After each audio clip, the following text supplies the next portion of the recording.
Hello and welcome to CPA Advisory Show. I am Jeremy Wells, and with me this morning is my co-host Chris Hervishon. And also, Chris, you brought a guest along, so why don't you tell us about your guest and how you doing this morning? Sure did. Well, doing well, Jeremy. Good morning.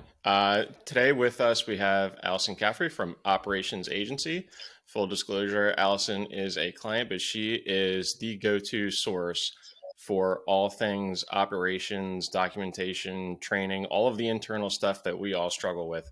Good morning, Alyson. How are you? Good morning, Chris. Thanks so much for that warm introduction. Absolutely. Happy to do it. So if the listeners recall, in the last couple of shows, one of the things that we talked about were standardizing processes, especially around offshoring. And I know that that's a big topic in the profession today. And we thought it would be a great idea to have you on and just kind of talk about where do we get started with documenting policies and procedures, and what should that look like, and what are some of the things that firm owners should be thinking about as we kind of get started down that journey. Yeah, it's a great conversation, because ultimately I think what ends up happening, especially as service providers, we are really good at something and we end up doing it for ourselves, and then all of a sudden we are running a business. And that's a really challenging kind of choppy water to navigate as kind of things are happening, right? You've got client work happening, you've got employees that you potentially need to manage, and all of the things. So I'm excited to really be talking about this a little bit more broadly, because I also think people keep some of this stuff a little bit close to the chest. They don't want to talk about what they're struggling with. They don't want their clients to know that things are a mess behind the scenes. And so I think if we can approach this a little bit more simply, a little bit more openly, a lot of us can learn a lot from one another, especially in similar fields, right? All of us CPAs together, being in a position where we can kind of share tips and tricks and how people are kind of navigating through some of this stuff. So I'm really excited. I think, again, like I could talk about this all day. So I feel like this is a really helpful thing, especially, I know you guys talked about offshoring. Knowing your process is absolutely critical to growth. I think for the most part, all of us have felt these symptoms, right? We've been doing client work or even spending time with our families, and then all of a sudden something creeps in. I forgot to send that email, or I have to ship something tomorrow. And we've all kind of felt the symptoms of this. So the earlier you can figure this out, absolutely the better. So where should somebody get started? What's the first thing that they should think about as far as, well, I need to document things because I need to bring on a new employee, or I need to document things because I'm going to offshore. I need to document things just because things are a mess. What's the first thing that they should think about? Yeah. So I always love to start in fulfillment. You have lots and lots of ways that the business runs, right? You've got the way that you market yourself. You've got the system through which you turn prospects into clients. And then you've got the way that you fulfill, right, on the promises that you've made to them in the sales process. And so I always like to start with fulfillment. Number one, it's bringing you the most pain, right? It's the day-to-day, the things that, you're really kind of going back and forth with the client on. And it's probably one of the biggest ways in the very beginning of your business where you're going to enlist help, right? Where you're going to be hiring someone to potentially take on some of the things that you're doing for clients. And so I always like to start in fulfillment for those reasons. But also, if we're talking dollars and cents, it's for sure going to add the most to your bottom line if you're figuring out fulfillment stuff, right? If you're shaving dollar on cost per lead forever, right? It's really not going to bring as much into the bank as really systematizing the way that you're fulfilling things, turning around contracts and projects faster, getting higher margins on your kind of reoccurring work or your month over month work. So in my opinion, that's always where process kind of needs to begin. And so where I start to look, A, is in fulfillment, and B, I start to look at standards of excellence, right? Because if you are a growing firm and you're in a position where things are changing often, right? Maybe some of the stuff that you're offering is different. Maybe some of the ways that you're even learning how best to fulfill on things are different. Starting with standards, starting with milestones is going to be a super refreshing way to approach this, because you don't need to be bogged down with thinking I have to document every single thing in my business. You can really, breathe in a breath of fresh air and say, okay, where do I start? Where, what absolutely needs to be true about the way that I deliver monthly reports? What absolutely needs to be true about the way I reconcile? And so those types of things are going to be super helpful when bringing on a new person, because you can be so transparent with them and say, hey, look, this is in flux, right? We are working through this in terms of the best process to go about, kind of fulfilling on this. However, this is absolutely what needs to be true so that we can make sure that quality stays of the utmost kind of top line priority. I love that. What absolutely needs to be true about this deliverable that we're delivering to a client. I think that's enormous. It's helpful because it also allows a new person, especially, I mean, look, if we hire good people and we want to keep them, right, we have to do a couple of things, right? We have to treat them well, to compensate them well, and we need to have them kind of have ownership over what we're delivering, right? They need to really be able to take the ball and run with it. And so I think part of that, a lot of owners are scared to say, hey, listen, take the autonomy, my brand new person. I know it's a very scary thing to think about, but if we have some of these standards in place, we can be in a position to let them kind of co-create the process with us, which is actually enormous for retention and enormous for their specific output and their production in your firm as well. Alyson, you're talking about fulfillment, and my mind automatically goes to like Amazon, right? Where we're talking about some inventory sitting on a shelf. And so fulfillment means I'm just going to go find this thing on the shelf, or I'm going to have a robot go find this thing on a shelf, put it in a box, and ship it out to the customer. We're talking about professional services here, right? We're primarily dealing with accountants, maybe attorneys, right? Tax advisors, this kind of thing. So what does fulfillment mean in professional services? Because to me, it seems like a very different kind of animal to deal with, right? Because we're dealing with external dependencies, internal dependencies, all kinds of different things that make it a little bit more complicated than just this mechanical idea of fulfillment, right? So how you start thinking about fulfillment when we have all of these other external issues that we have to grapple with that sometimes are just outside of our control? Yeah, that's a wonderful question. I think ultimately what I think happens when we become professional servicers, right, or servers, is we think that what we have to offer is utterly unique from everybody else in the marketplace. And I disagree and agree wholeheartedly with that statement, right? I think everyone has a unique way that they approach things. I don't think a lot of the results that they're giving are highly unique, right? If I am in a position where you or I were to tackle a project, either from an ops or a financial perspective, right, the outcomes that we would be giving our clients would be business growth, more freedom, overall happier life, right? Though a lot of those things are the same. And so what we want to do is we want to say, okay, I have a unique approach, and how that typically manifests in a business is intellectual property, right? Or kind of a proprietary process, right? So if, for example, you have a 3-phase way that you tackle your projects, right? First, you do some strategy, then you do some on-ramping, then you do some maintenance, right? Fleshing that out like super early on in your business is going to be really helpful. And that can also change, right? So that's a really great thing to kind of nail down, especially in the sales process, right? You can be super transparent with your, prospects that you're planning to turn into customers. Here's how I go about this. Here's how it's different from other folks in the marketplace, potentially. Here's how it's going to enrich your life. So those types of things I think are really helpful. The second big thing that I think people miss operationally, truthfully, is that they optimize for the best case scenario, right? And if we're being totally honest with ourselves, if things typically fall like down here in the realistic scenario, we need to also take that into account. For example, a lot of service providers I work with, they come back and they say, oh, we have to reduce the amount of rework that we have in our business, right? Folks come back to us and they're giving us pointers and they're giving us feedback, and we have to churn this back through, and it throws an entire wrench in my fulfillment system. Well, then we need to optimize for that, right? If that's the thing that's happening, we need to process for rework. We need to get it out as quickly as possible. We need someone perhaps even in the org chart to have an only kind of job description that deals with rework, or at least a large portion. And we need to be optimizing for that stuff until we can get really good at it and ideally phase it out in the future. So I think a couple of things, to kind of bullet, getting your IP, right, your proprietary process down, the phase for like kind of how you approach work is going to be super simple and helpful to kind of categorize ways that you help clients in kind of those buckets. And then the second thing is just not to optimize for the ideal scenario, because like you said, Jeremy, things happen. They happen all the time. And if we can be really real with ourselves about what wrenches can potentially be thrown into the business and get some, let's just say, quality assurance and just in case processes documented for those things, they'll feel so much less hectic because they'll feel like they're part of daily operations. It's super interesting because what I'm hearing from a lot of there is that it sounds like if you're in professional services, and maybe you were brought up in professional services, right? That's been your only career. That's what you've been used to. We tend to, especially in the accounting and legal industries, we tend to focus on the work and the output, and especially the time that we spend producing that output.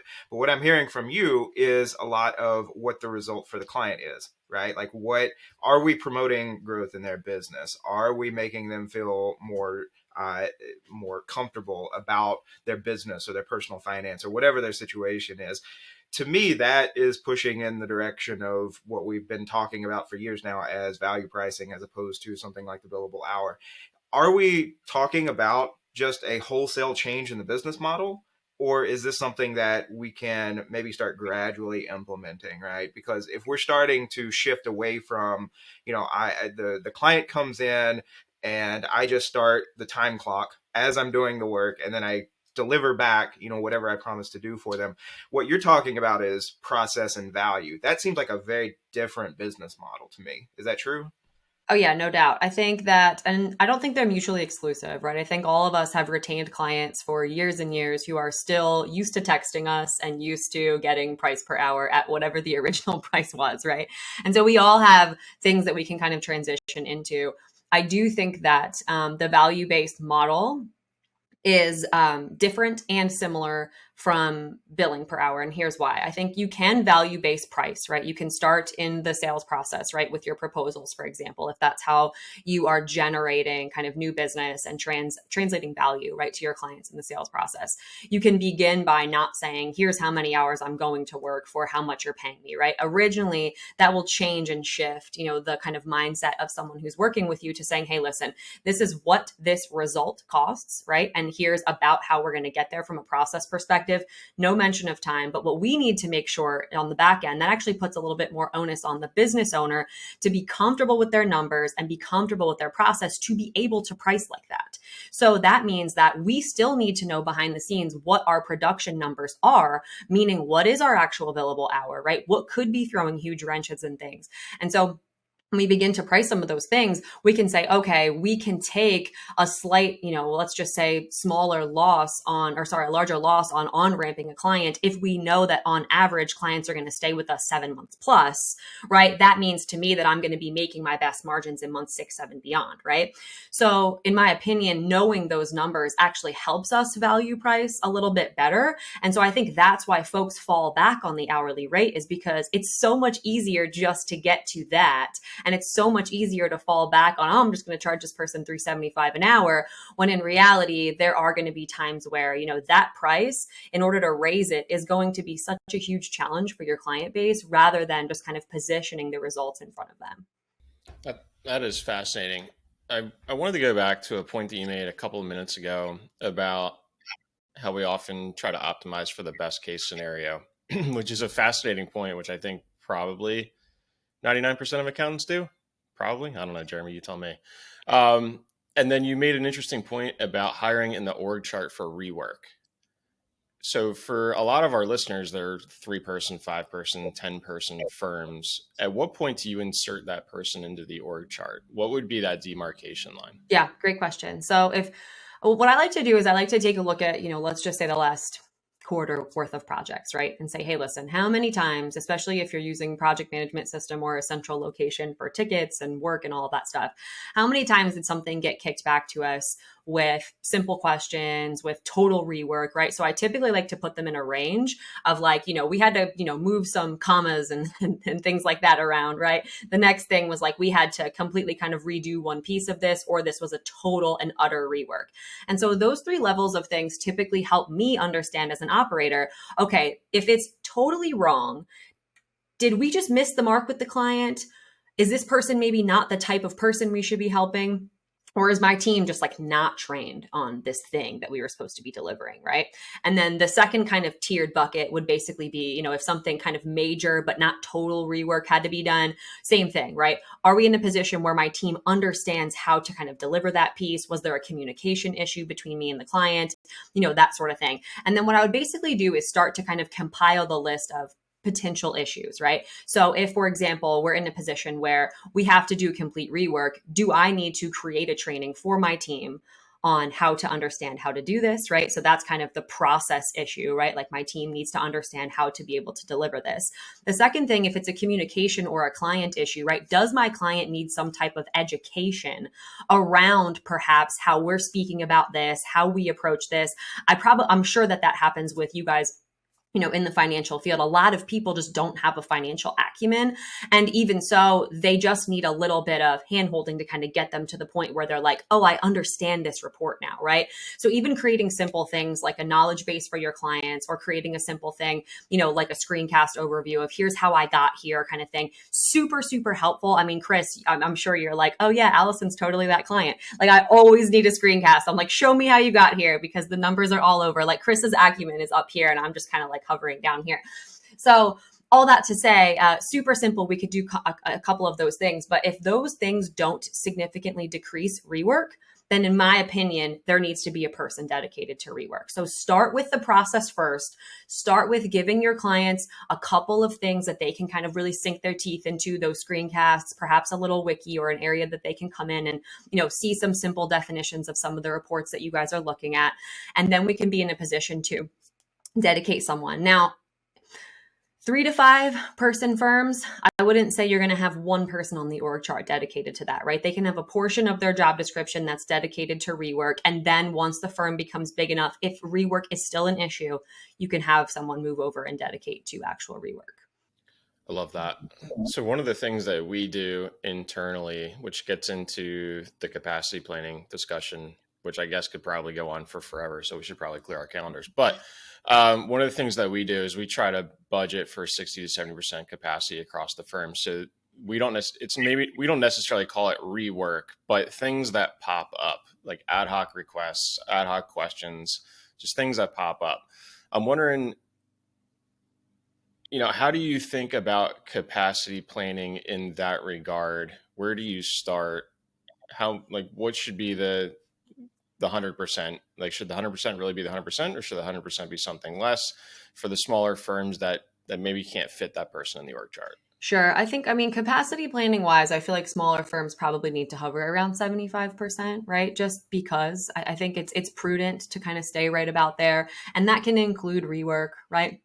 That can include some of the kind of back and forth that you're doing, some of the ad hoc stuff, some of the things that perhaps you've sold as part of, a proposal that, you don't typically sell, right? So we're kind of working through perhaps how to go through that. So I think hovering about there is going to be helpful for, a lot of reasons. And I think if we start to kind of unpack, right, like capacity planning, we need to really be in a position to ask ourselves, okay, what is the client journey, right? What are we offering them? What's the cadence?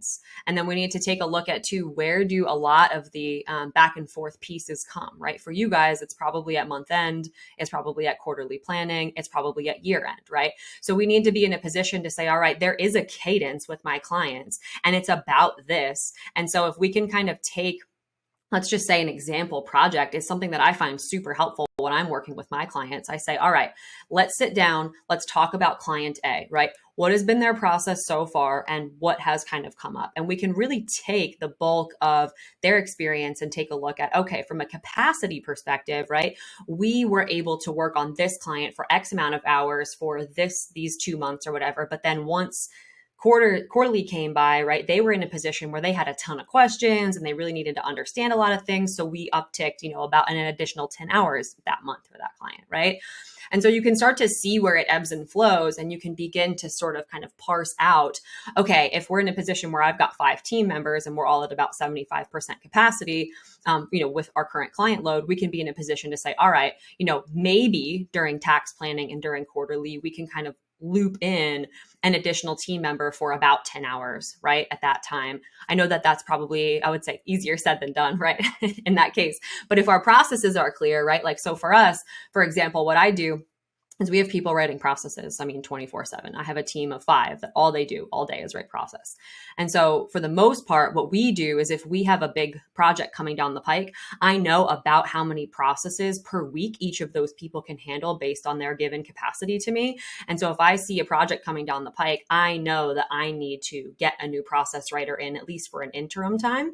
And I can kind of make sure, because I operate on 90-day sprints. So I think as clear as you can be about your process itself, myself, it's super easy for me to plug in a brand new process person, right? Very easy. I would say within 5 days on ramping time until they're actually writing process for me.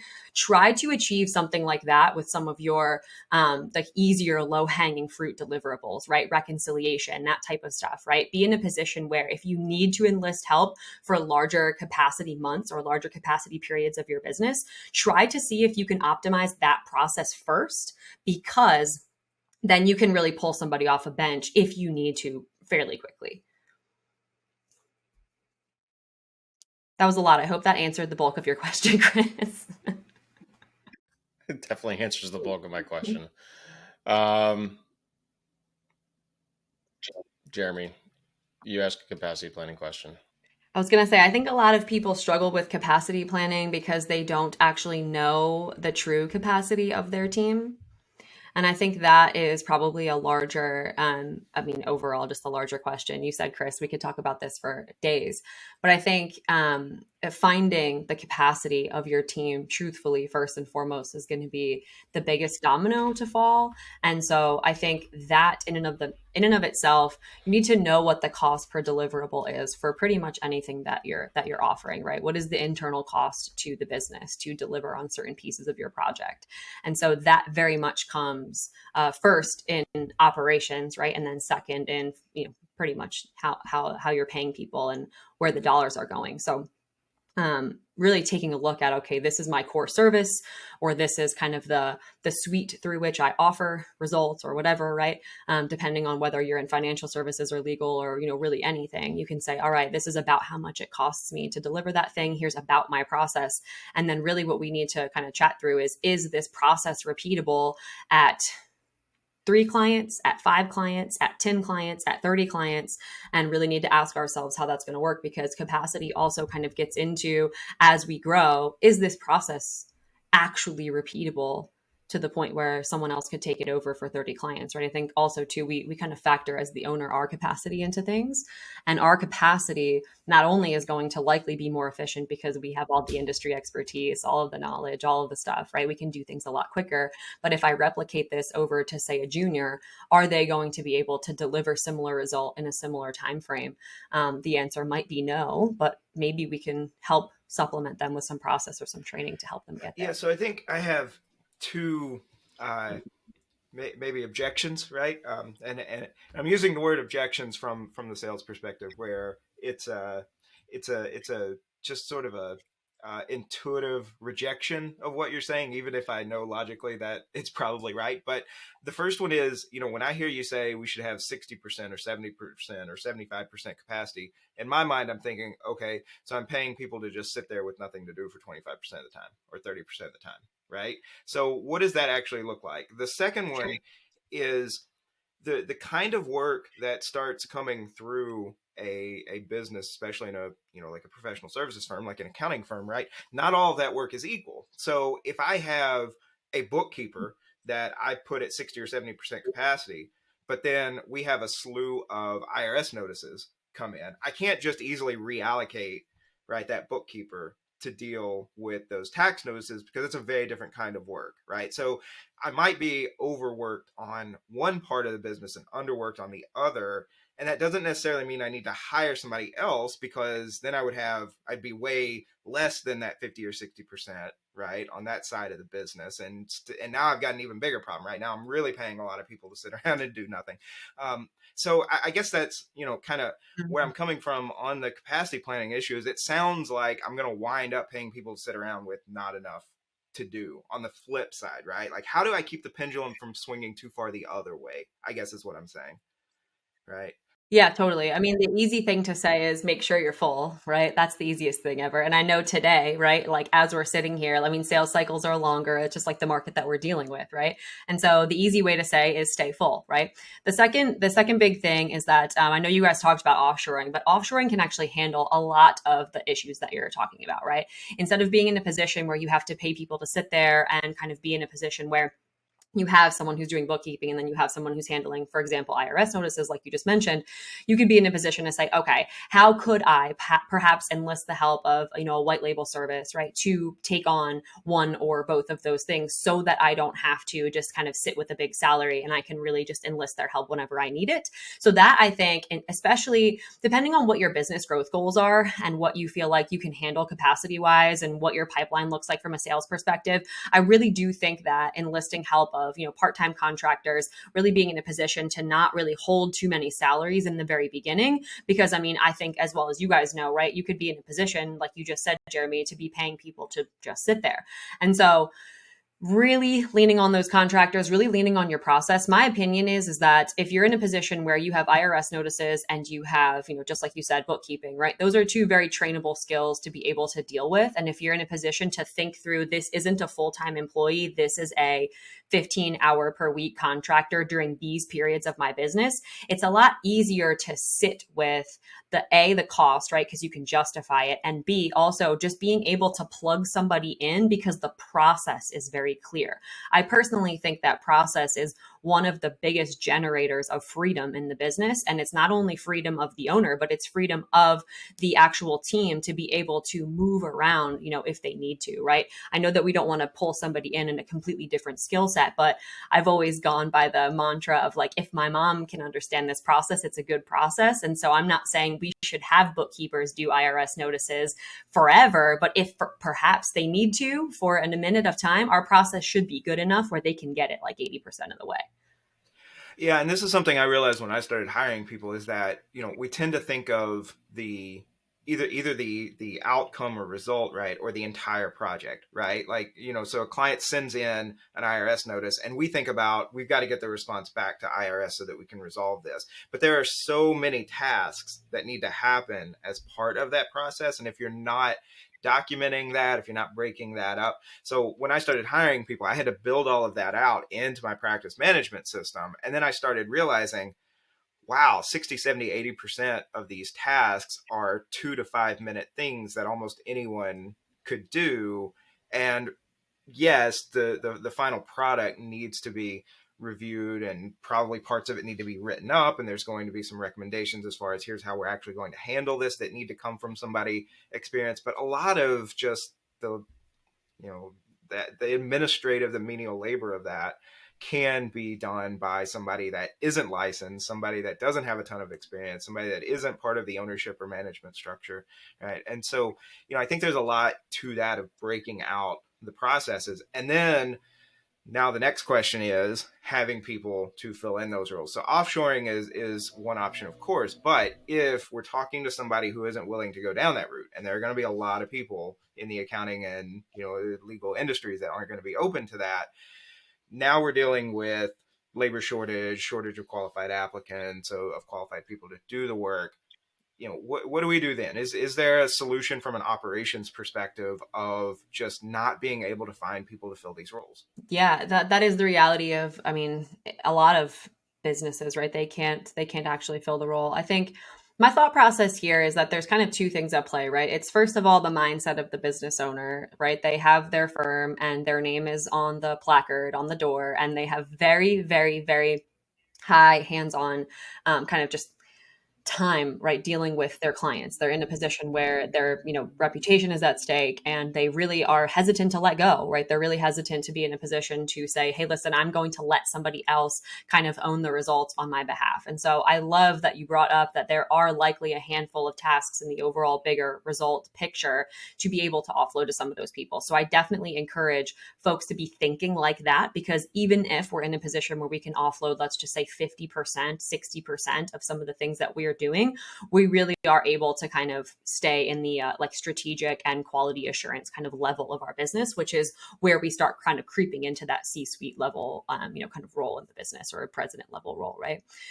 So that's number one. Number two, if you're hesitant to offshore or hire, contractors or what have you, my thought process is that the clearer we can be about our role, and the clearer that we can be about, what reputation we want to keep and what expectations we have in terms of deliverables with people, really ultimately there's really not going to be a shortcut to finding a ton of really amazing people unless you're working with a recruiter or something like that, right? To kind of keep the pipeline full.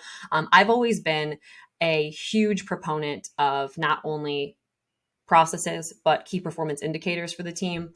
And then that way we can be in a position as soon as we do plug somebody in that they're almost ROI positive for our firm on day one, meaning that we could put them in front of a process, like I was saying, the kind of the mom method or the mom test, and they can begin to get results for us immediately. Also clarity when you're kind of starting something like that, right, between you and the new person that you've just hired is going to be huge. It's going to make them stick a lot longer, right? We have this amount of resources for you. We expect these results from you.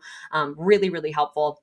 I think it's hard to be in a position to really guess how many applicants you're going to get for, something. I think ultimately for some of the larger businesses that I work with who really are in a position where they need to fill roles pretty quickly and they need a really solid bank of people. We've used things like paid advertising on LinkedIn, right? Those types of things you can kind of approach like a marketing perspective, right? Operationally, right? There's a process for it. It costs about the same. It delivers us an amount of prospects that we really feel comfortable with. So I would say that's probably not for the 3 to 5 person firm, however, right? Running ads and paying for prospects in that sort of regard. But I think for some of the larger firms, that could absolutely be a way that we can kind of bootstrap, getting from kind of a 10-person team to a 20-person team and kind of filling some of those roles in the meantime and getting really qualified applicants. But I think at the end of the day, we can get as many people in the door of the business as kind of will allow. But if our process is really crappy and they don't understand how to get us results and they don't understand what metrics they need to be putting up onto the board, then we're going to not only be dissatisfied with this person for whatever reason why, right? We're going to not understand why we're not happy, or we're going to not understand why we are really thrilled with them, right? We're not going to have any feedback, meaningful feedback to give this person in performance reviews and all that stuff. And the second thing is they're not going to be in a position where they understand really what's expected of them. And so churn is going to be a little bit more likely with your team. So I know that kind of bounced around to several different topics, but again, I don't think it's, how do I put it, wise to pretend to understand how many applicants we're going to get into the business at any point. We just, as owners, can understand on the back end of things how good our process is, how often we know we need to hire somebody, and then kind of just go from there. So let me tie a couple of those things together. One of the major complaints that we have as accountants generally, I think almost across the board, is that we're running around with our hair on fire all the time and we're overworked, too busy, the list goes on and on. So we're just running around like our hair is on fire. So on one hand, we have that situation. On the other hand, what we're talking about is being at full capacity all the time, which is basically just planning for your hair to be on fire all the time, right? And then we're talking about having crappy policies and procedures and KPIs. So the people whose hair are on fire, we don't actually know what work we're giving them or what standards we want or how we're going to measure it. And so that seems to be a recipe for just total disaster and turnover and people to not come into the profession, which is kind of what we've seen. It almost sounds like you're describing almost in a roundabout way where we are as a profession. And I don't know if that's a question or a statement, but I would be curious as to the feedback on that. And then number two, when you say, so taking that a step further, when you say that you want the firm to be at a 75% capacity, is that planned capacity or is that actual utilization? And the reason why I asked that, like Ron Baker, who's huge in value pricing and very important to our profession, he would say that you need to have that extra time that's kind of built in so that you can deal with the things that come up, so that your hair isn't on fire. You have that excess where you can absorb that sort of stuff. So I'm hoping that you can unpack some of that. Yeah, totally. I think it's a good distinction to think through. So the 75% capacity really is, I personally think, a more of a utilization conversation, meaning that's 75% production, right? It's what we're producing for clients, all of that stuff. The 25% is leadership meetings, planning meetings, right? All the other kind of minutia. And I think I would like to keep personally, and what I encourage my service provide our clients to keep kind of in their utilization or in their production number is really to keep those rework things kind of in there, right? I really think that the things that should maybe exist outside of production, again, are the ways that we're running the business, the ways that we're building our team culture, the ways that we're planning for our quarter, the ways that we're systemizing the business. A lot of people forget that piece. And I mean, I'm over here, I'm going to stand on that soapbox for a minute, because a lot of teams, they don't meet about process. They just don't. And they'll sit there and they'll do a project and everybody's hair will be on fire. And then they'll be like, just don't talk to me for 2 days. And then they'll come back and rework the entire system again. And it's going to be the same feeling of everybody's hair's on fire. So process improvement absolutely should be part of that additional piece, that we brought up. I think, outside of kind of just the main delivery, the main production piece of things, from a capacity perspective. So that's, I think, where I'd like to just begin. The second, or the first technical question that you asked about just the industry and seeing, I guess, folks not coming in to accounting. I mean, truthfully, how do I put this? Everyone's hair is going to be on fire at different stages of business growth. I had a mentor once tell me that the happiest day in your business is the day that you cross $1 million mark. And the second happiest day is the day that you cross 3. And we need to make that window as short as humanly possible, right? And so there are so many other instances up and past 3 million, right? Where those areas of the business, those growing pains are going to exist. And so I'm not telling everyone who's listening today to be comfortable with their hair on fire. But like I said before, optimizing for best case scenario as business owners, it's just not going to work, because we're lying to ourselves, right? We're in a position right now where we know that our business is just running through our veins, right? It's always going to be part of us. My son is sick upstairs. He's got a fever. He's not feeling very well. And I'm down here and I'm, on the show, and I'm thinking to myself here and there, I'm like, oh man, like something's going on with him, right? Not optimized. We obviously never optimize for our kids to be sick, but it does happen. And so we just need to be very prepared, both emotionally and process wise, right? Like I've got the cool rags up there. We ran him a bath this morning. I've got all the Tylenol and the Motrin and all the stuff, right? So we really just need to be understanding that things close to our heart, close to our brand in our business are going to not always be optimal. They're just not. And so we may feel like our hair's on fire, but as long as we can put some tools in our toolbox to get us through those really stressful moments and really lean on the help of our team and lean on being really clear about, how to kind of get through things, our process, right? I think that we're all going to be able to navigate things as long as we have the tenacity to stay with it. Okay, so we've talked about capacity planning. We've talked about associating costs with projects and services and things like that. I'm gonna tee this one up for you and see where it goes. Time tracking. Do we have to track time? Yeah. Where do you fall on that debate? Yeah. So in other words, do we have to track time in order to be able to do those things? Yes. I think especially as, your firm is in its infancy, right? As you're kind of working through, associating some of these costs, as you're working through, optimizing your process, absolutely you should be tracking time, right? There is really no way outside of kind of the deliverable results, right? That we really understand whether or not our process is efficient, whether or not our team is trained well, if we're not tracking time as kind of a piece of that pie. I'm actually working with an agency right now who, they've basically never tracked their time.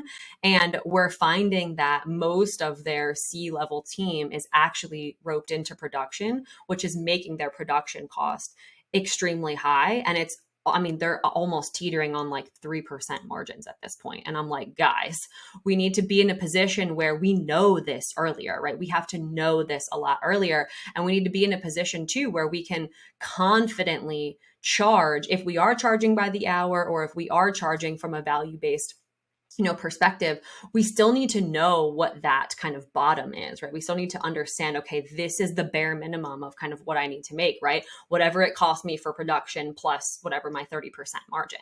And so to me, time tracking is absolutely crucial there. I think once we can have a leadership team that is completely out of production, leadership team only does not have to track their time. That's kind of where I find that little distinction is, right? If we know that we're going to be paying an overhead salary, if we know that that person is completely out of production, meaning they're in, a strategy, they're in sales, they're in marketing, we can track other things that aren't necessarily their time, right? We can begin to start to track results.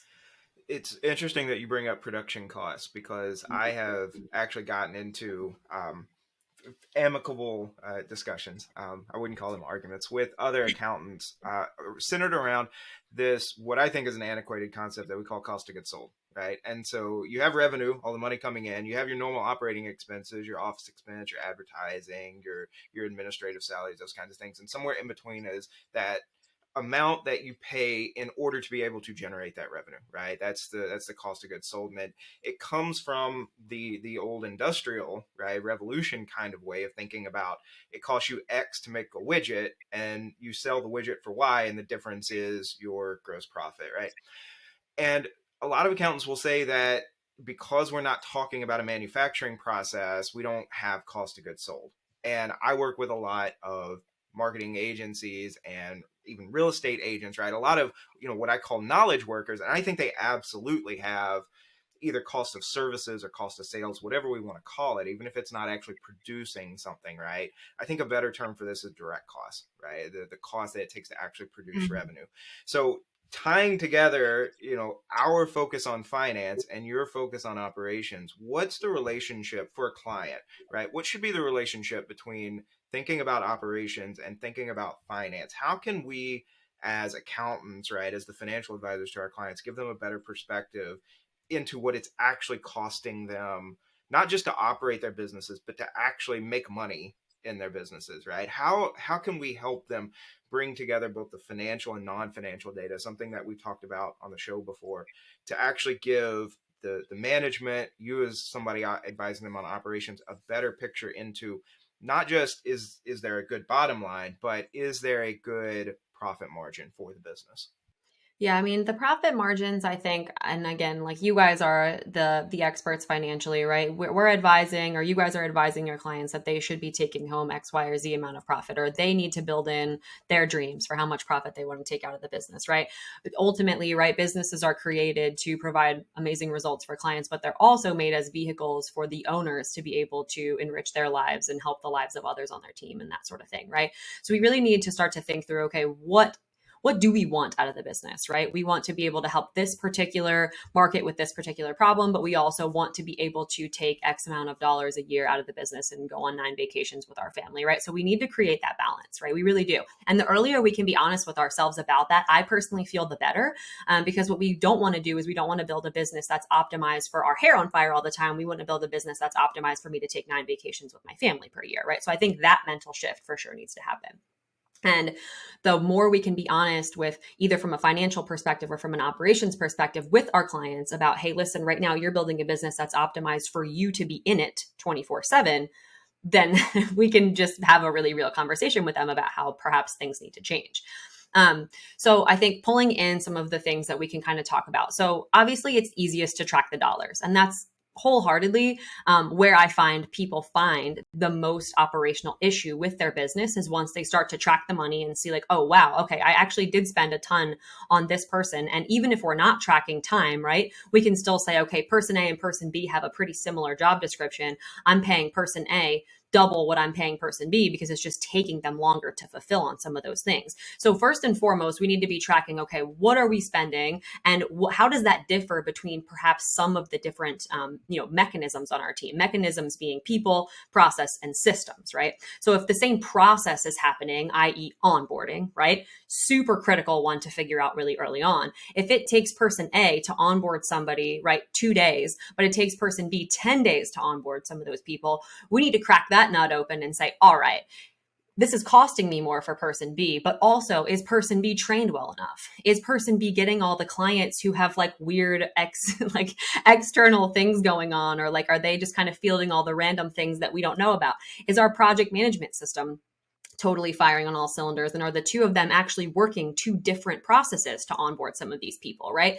So I think what we want to do is when we start to see some of those red flags financially, where the cost does go up and vary between two different systems or two different people, right? Then we really know that we have an operations problem, right?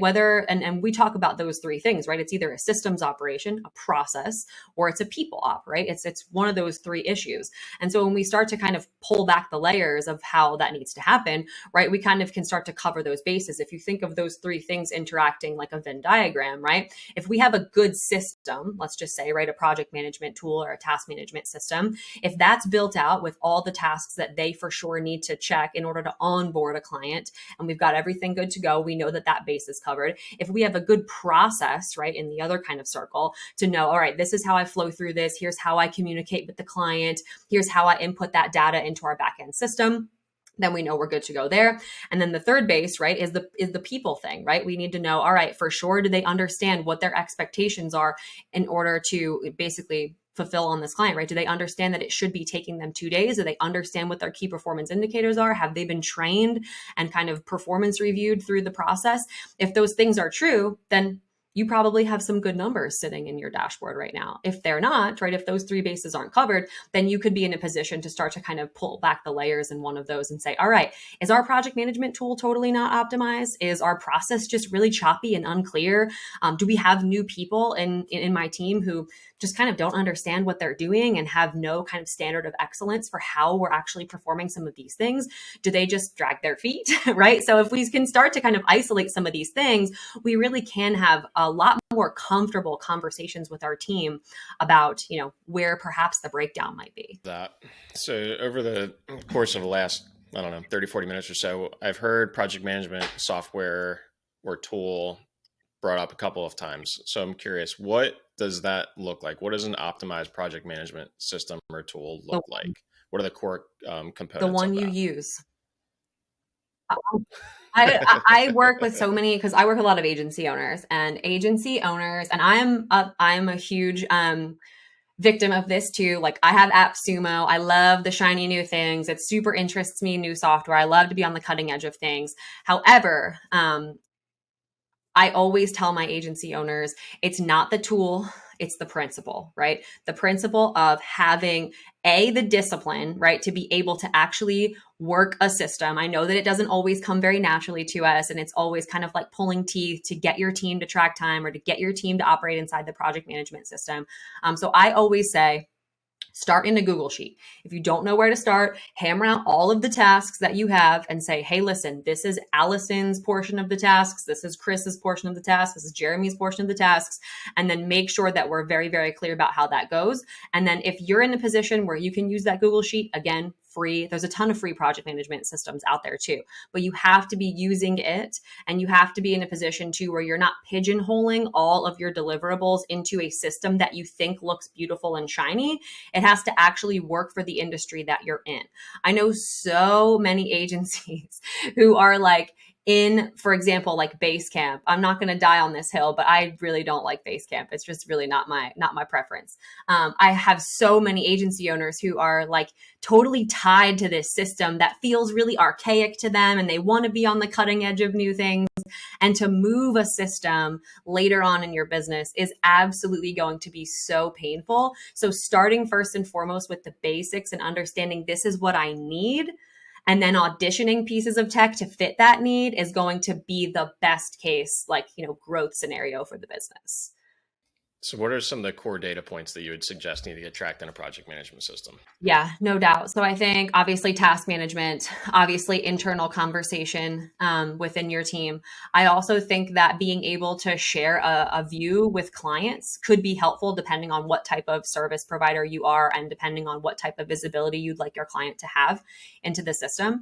I also think that Gantt View is a super helpful tool, right? So if, for example, something gets pushed back, then everything else kind of gets gets pushed back behind it, especially for, service providers who are delivering, let's just say, one big project, like a financial audit, for example, right? Like if you guys are in a position where some of this data came in a little bit later, you can transparently tell your client, hey, listen, because this was 2 weeks late, this is how everything else in the project was affected. And then your team kind of understands.